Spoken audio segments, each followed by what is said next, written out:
has come to my attention that Soul Beach has requested tax exemption on ticket sales.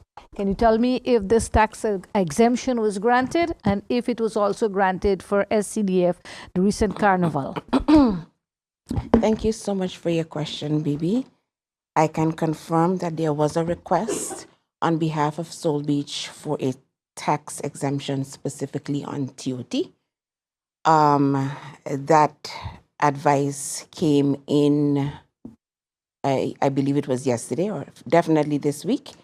It was a negative advice, and I am going to uphold that negative advice. As for SCDF, there was no request to my knowledge on TOT or any other tax exemption. So there's, when I'm going through some of the articles about the debt of St. Martin, right? I'm seeing that there's statement is that the debt to GDP ratio has approached 49% when a sort of a threshold is 53%. So 49% of our GDP adds up to $580 million as debt that St. Martin owes. Can you give a breakdown on that? Not today, obviously, but would you send us an update? Because things like the money owed to SZV, it's hard to know what's in. Does it include debts of government-owned companies? So if you could give us a bit of an overview of that. And then, so when you speak about a bullet loan, meaning that so I guess that means interest is paid, but the principal is not paid. It's a lump sum payment at the end. But it means your annual budget, if you're not accruing for the bullet loan for the final payment, means you're always structurally going to have a financial problem when debts come due. Correct. Emil, I totally agree with your statement or your question, and I will be more willing to come with the breakdown for you. I will be sending that in writing so that you can have a full outline as to our full debt and how it's covered, etc. And of course, moving forward, how do we take into account, like I stated in the press statement earlier, all of our other loans we have been on time with, but these bullet loans is something that, we cannot or did not structurally take into account or have reserves for, knowing that you had COVID, you had a Hurricane Irma back in 2017. But I believe, though, that even if we had money reserved, it would have gone towards those more significant situations at the time. But look forward to my email on the structure. And I think it's very important not only for you as media to understand it, but maybe I can come with an additional press briefing so that I can give a breakdown to the wider public as well. Thank you. And my clarification question to Minister Romy, if I understood the statement from my colleague that developers are collecting deposits for pre-sales, I understood that the laws changed not too long ago where pre-sales, pre-construction financing was permitted. And my colleague, if I understood correctly, mentioned that the pre-financing deposits were not made through a notary. And I understood that that was a fairly regulated structure now to prevent that projects go bankrupt and buyers lose their deposits. Is that true? And who regulates that? Who oversees that pre-financing finance structure? So this is something I mentioned just before I started, was that we are in fact looking into this pre-construction and sales and pre-financing options. Allow me just maybe till next week to give you a full story, but it is something we've been having discussions on because we've seen already where these pre-construction constructions sort of cause a lot of, one, kind of somewhat false stories given to potential buyers, but also two, that oftentimes what you see is that people pre-finance to kind of cover costs they don't actually have in financing at all. It really becomes that projects in construction run over, you don't have enough, or they're busy using that pre-finance to finish off another project they're also working on, which is a Ponzi scheme. So something to also we're looking into to kind of regulating that. there, in fact, has been a lot of discussions around that and regulatory efforts on it. So I'd like to give you a full story on it next week, Wednesday, if that's possible. Let me just also clarify a couple of things regarding who you report instances of bribes to. I think it's very question. In my opening, I said to send to the prosecutor. Just a brief correction. Actually, all complaints should be directed to the police, and of course, if it involves a civil servant, to the Landsrecherche. And then secondly, too, on that, I also want to clarify that with regards to Westview, what government won was the injunction. That was about a month or so ago, 2 months ago, to which basically it was decided that indeed they had to file for civil works permit. What ended up happening is that the developers also filed a court case around the same time. So that court case is May 16th. Essentially, we'll be proposing the same exact information as the injunction, and we will see the outcome of that as well. But given that the injunction, we will see how the injunction will influence, if at all, the court's decision and the fact of where we are at now in the process of civil works permits as well. Thank you, Minister Gums. Thank you, Emil. Jacqueline, you have the floor. Thank you. One clarification about the Westview. There's a fifth parcel that was not listed on the building permit, but that is within the excavation area. But my question is about, you sent the letters to Jordan Road 12. That is not the address of the developer. They're using the address of, without permission, of the homeowners. In the same way, the Lagoon Bay is using the address of the Cassava Coalpot restaurant on Sucker Garden Road as the address for their head office. So is it possible that anybody in St. Martin one day can find out that their address is used by a developer and that they are registered at the Chamber of Commerce on their address, and that government is then sending letters to that address, like you're doing now? Yeah. So in the case of a few of these, because I've seen a number of these come across my desk in reviewing a couple of files, what you oftentimes see is that persons actually use the law firm or the office of the developer or the contractor of the project as the address for the project. Oftentimes it's because the principal is the one who's executing on behalf of. I think what's very important, we've been reviewing this, particularly after what we saw with Ville Vent project, where in fact they use the address of their legal person for the permission for a number of things. That actually is incorrect. You actually have to use the address of your site, of where your project is, particularly when it comes to the ability to review and give complaints about a project. Because if I'm looking to complain about a project that's in Coal Bay and an address is in Dutch Quarter, I'm going to go to Dutch Quarter, not Coal Bay, to see how the impact is. And a person who's going to be impacted might not necessarily know that this is happening next to them, but somewhere else. That's also important to recognize that what happened in that instance was incorrect. I'm not sure exactly what the address is supposed to be for that development in particular. I have to look back my files, top of my head, but the use of any address outside of what is the actual address of the place is not correct. People are supposed to have correct addresses to be able to properly review what is in their file as part of the process for permits.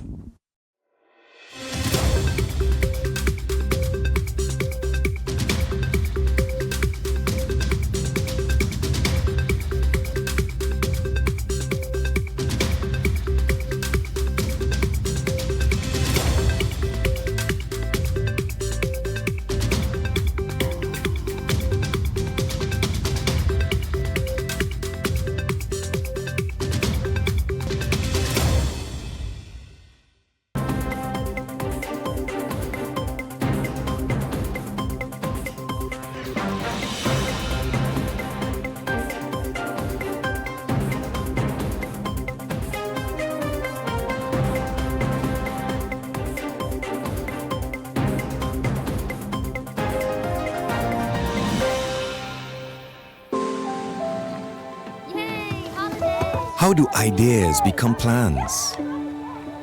Plans become memories. So you like my new grill? And dreams become your life. This is retirement. Do you remember when hope became a house? When that house became a home? Your ideas are everything, and we're here to help make them happen. Your idea of yes, I can happens here.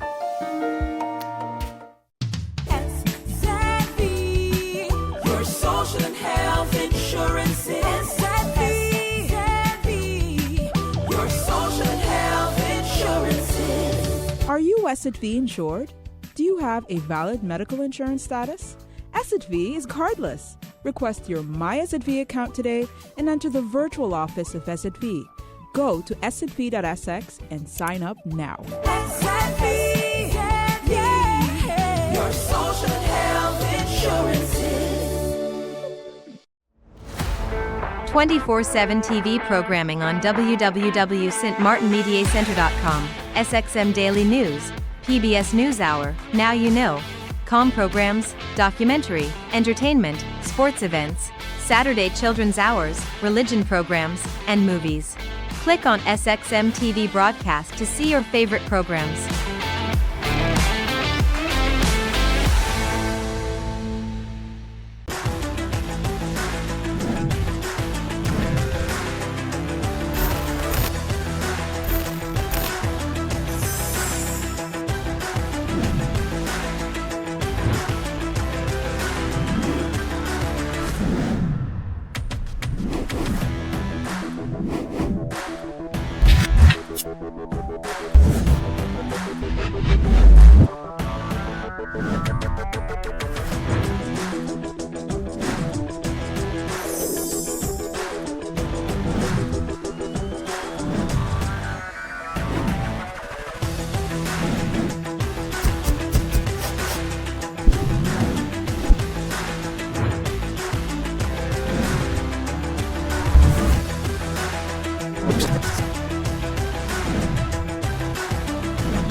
I want to echo the initial statements by MPs Lacruz, MP Otley, MP De Weaver, and MP Weaver as it regards to the purpose of me coming here to answer the questions related or giving an update based on budget 2025. Instead, a lot of questions came from Soul Beach or about Soul Beach, which has nothing to do with budget 2025.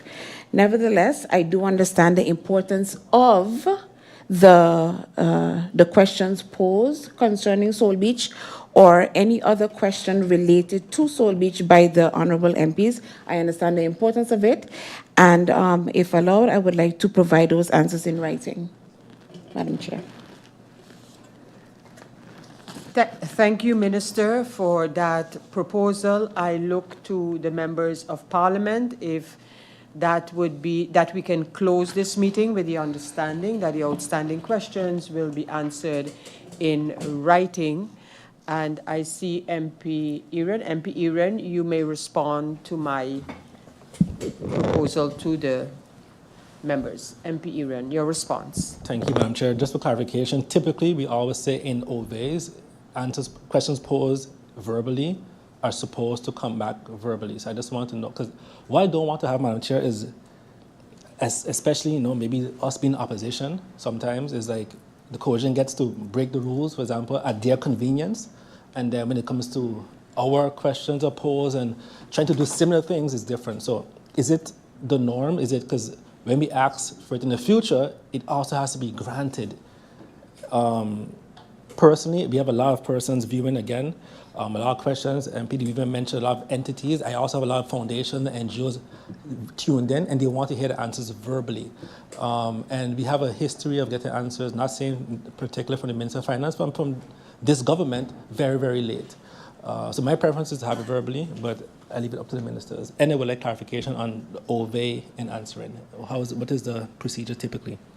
Let me address your query regarding the public meetings of Parliament. And yes, indeed, that's the routine of public meetings. As you know, public meetings are bound by certain procedures, and one of them being first and second rounds, questions asked, ministers answer, and then that would be the end of the meeting. Given, however, that the topic veered away from the agenda point per se towards the issue of the subsidy by government to the Soul Beach Music Festival. The minister, during her presentation, actually indicated that she would prefer the Minister of TIAT, from whom she gave the answers regarding the Soul Beach issue, that the Minister of TIAT be afforded the opportunity to respond to those. So those answers we have to get. And because of that situation surrounding Soul Beach Music Festival, my question was whether members would like to give get the answers to those questions in particular. I know there are also some other requests from members of Parliament regarding the topic of Soul Beach itself, and questions having been posed. So, but if the members would prefer us to adjourn the meeting and have the minister come back, then that can also happen. I look to the minister and ask, is minister, the questions that are outstanding, and as far as you can answer them, are those questions you can answer. But you did propose that it be answered in writing, and then my question would be, if you had to come back to Parliament in this meeting, when that would be. I see MP Otley is requesting the floor, and MP Otley, I guess it's a response to what I put to the floor, because like that we can have a discussion, and I would allow you to take the floor. Thank you, Madam Chair. Madam Chair, I've heard many of our MPs here, including myself, echo the sentiment of waiting for the 2025 budget. I would like to ask you, Madam Chair, if it relates to verbal or writing, for me, it depends on the proximity of the 2025 budget debate. If it's in the near future, within the next week or two maximum, I have no issue with writing. If it's longer than that, then I would like it verbally. Thank you for your contribution to the discussion. MP Otley, I now look to the minister, who can probably answer your question regarding the proximity of the budget to Parliament. Thank you, Madam Chair, and thank you for your question, MP Otley. With regards to coming back to answer these questions from round two, I believe I will come back within 2 weeks, physically, to answer these questions. And Minister, may I ask you, I think you had said it at the beginning of the meeting in terms of the budget, how close, you did mention when it could be anticipated that we will be getting the draft 2025 budget as resubmitted. Let me use that word. Yes, correct. And that is? State that the budget is anticipated to come to Parliament as early as next week. As early as next week, and then we would have to schedule it in. Then, members of Parliament, I would suggest for the few outstanding questions, there were a lot of comments from members of Parliament that for the few outstanding questions on Soul Beach, that the minister submit those in writing, and then we have heard that the budget, the draft budget as submitted, will be at Parliament next week, and then we will start the scheduling. There is a proposal for the handling of that budget that the members will get, but until that time, then that would allow me to close this meeting. The minister promises to have the answers I would ask as soon as possible, but in any case, we will receive the budget 2025 next week here in Parliament.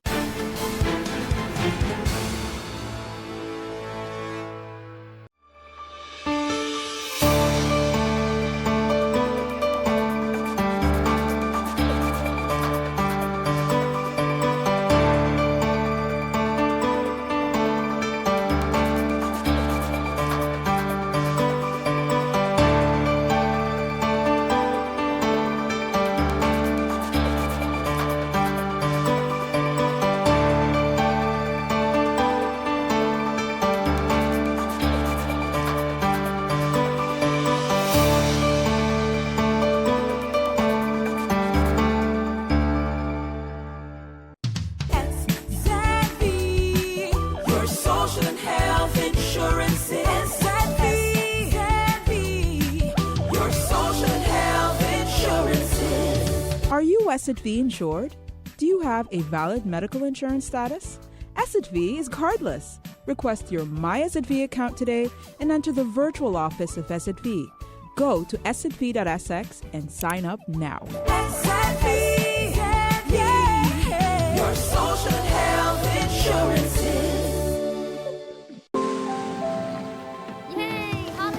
How do ideas become plans?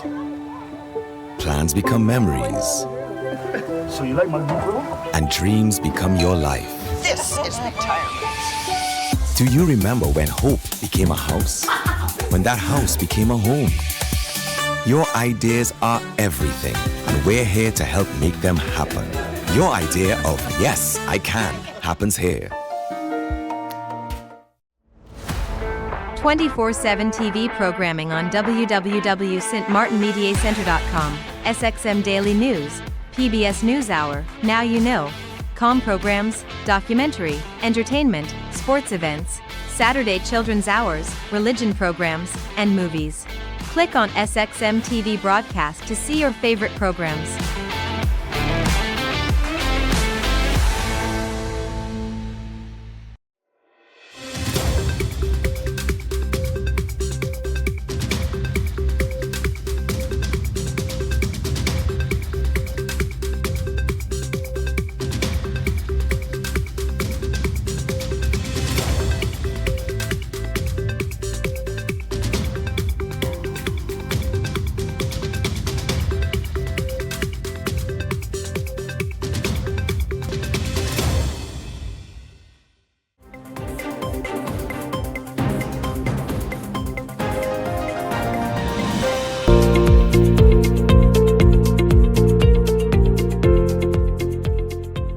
Stakeholders and meteorologists, climatologists across the Caribbean together. So every year we meet twice a year face to face, and every month we meet virtually, something like here, to run the models for climate forecast for the Caribbean, and we get feedback from stakeholders as to how it impacts them, what the information is like, what else they need, and further models are done to present like today.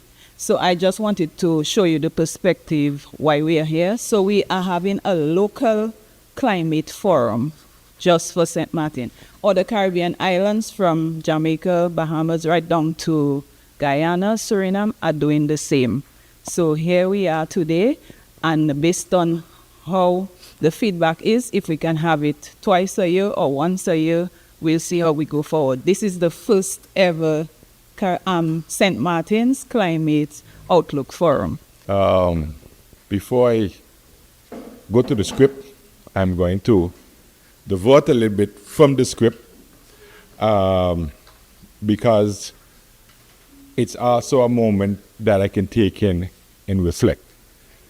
Because I remember more than 15 years ago, when we became a country and to create this department from what it was as part of the federal government, the former federal government, to what it is today. And to see the resources that we now have in the people and the expertise that we've built from the ground up, where before we mainly only had observers as in the department, and when hurricane time come, we would then have the meteorologists from Curacao come up, and then they would be here during the hurricane season or when there's a hurricane. And today we have our own department with observers, training observers to be meteorologists, and having meteorologists from a wide different islands and countries. You know, it brings enrichment and growth and development to the department to now where we can even do these kind of things and have sessions on climatology and not just weather in terms of the daily operations. So it's a very proud moment. Many of you wouldn't appreciate it because you might not be aware of what it was and where we came from. And I want to thank Mr. Isaac for taking the baton and Ms. LeBlanc for also leading the charge. And I want to thank you very much for bringing St. Martin's Meteorological Department to this level. So thank you very much, guys. I'm here on behalf of the minister. So let me get back to the script. To address you, because unfortunately she couldn't be here due to some other engagements and commitments. But it's still my pleasure and our pleasure to welcome you to this important climate forum hosted by the Meteorological Department of Saman. I want to thank each of you, our valued stakeholders, for taking the time here today. Your presence speaks volumes of your commitment to safeguarding the future of our island. Most times we concentrate on the issue of weather and how it affects our daily lives, but also of significant importance is a more long-term climate forecast. As we gather here, we are reminded that climate is no longer a distant concern. It is an urgent daily reality. Rising temperatures, shifting rainfall patterns, and more frequent extreme weather events are already impacting our country, our economy, our environment, and our communities. This forum provides us with a crucial opportunity not only to receive the latest 3-month climate outlook, but to deepen our understanding of what these forecasts means for various sectors, whether it's in water and energy management, health, tourism, agriculture, and disaster response, amongst others. I commend, again, the Meteorological Department for their efforts in translating complex climate information data into meaningful, actionable information. I encourage all of you to engage fully, ask questions, and explore how we can work together to integrate climate outlook into our planning and decision making. As a matter of fact, on that note, I will ask, because of this crux of the matter and objective, that the folks at this table from the Meteorological Department also do the presentation on the SG platform level, so that even on the strategic level, we are aware of these issues and how we can work together to integrate it into our policy perspectives going forward. Climate resilience is not the mandate of a single ministry or department. It is a cross-cutting and, as a result, a shared national responsibility. As we face the growing challenges of climate variability and change, let this forum mark a renewed commitment to collaboration, innovation, and evidence-based planning. Together we have the knowledge, the tools, and the will to shape a resilient St. Martin. And I thank you. We just want to briefly just give you an idea. For those of you, a lot of you may know what I'm going to say, but just to give a general idea of the what we do at the Meteorological Department. This forum is a climate forum, so we're not going to spend too much time on the general Met service, but we just give a quick synopsis. This is the mission and the vision of the Met service. I'm not going to go through it. You can always get that in presentations. So this is how we set up. These are the different departments we have. We have a forecast section, observation, maintenance, climatology, and QMS administration. And a lot of persons get confused by who's an observer and who's a forecaster / meteorologist. So just to clear it, the observer under the observation departments are the ones, and that service of the Meteorological Department functions 24/7, 7 days a week, so it's never closed. These are the persons who actually observe the weather. So every hour they will go out, look at the atmospheric conditions, cloud cover, if there's rainfall, and so on, and they do a report. Okay, if there are, we have certain benchmarks, so if certain conditions change within the hour, they do what we call a special report. So while every hour they do a report, if, for example, the cloud base drops by a certain amount or visibility is reduced by a certain amount, at half past the hour or 25 past the hour, then they have to do a special report. We generally describe them as the eyes also of the air traffic controller. So we do a lot of services for the aviation sector, and those reports would also have to help the air traffic controller in guiding aircrafts and so on. Okay, so observation, what's your observation? These are the persons who observe and send out the information. Our information, all the information we send out goes to a global network that goes all around the world. This is also the information used for numerical weather predictions, put into the computers and so on. And the more information you have, the more precise and accurate the information is, then the better the outputs in terms of numerical weather prediction. So it's very, very important. So this is like the entry level. And then when you go to the next level, you have the forecasters. So the forecasters, as the term suggests, would be the persons who forecast what the weather will be.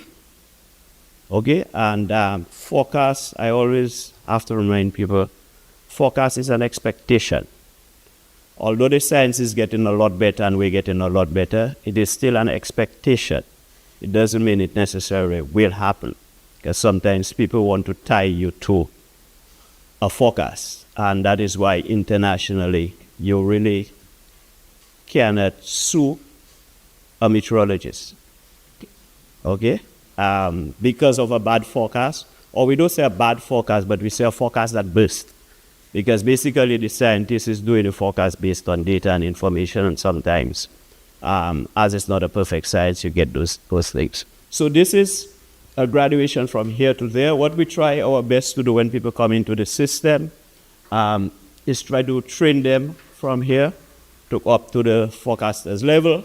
But as you would understand, when we started, because of the period of training, it's like 3 years depending on what route you take. When we wanted to set up the Met Service of St. Martin, we had to get persons from the region who are already trained at that level. But our commitment is to build local capacity, and much as possible, we bring people from here, try and get people here at the local level, always a challenge, and then bring them up here. So we have, in the past couple of years, we have trained 3 persons from here to there. And then we also have 1 person presently on training in Barbados. That course is a total of 21 months. The course here is about 6 months. And then we have our maintenance department. We have 2 technicians in our maintenance department. They will take care of all our equipment and so on. That is quickly changing because with automation and everything else, persons are more into IT and so on. So we have more of that bias, but we have 2 persons in our maintenance department.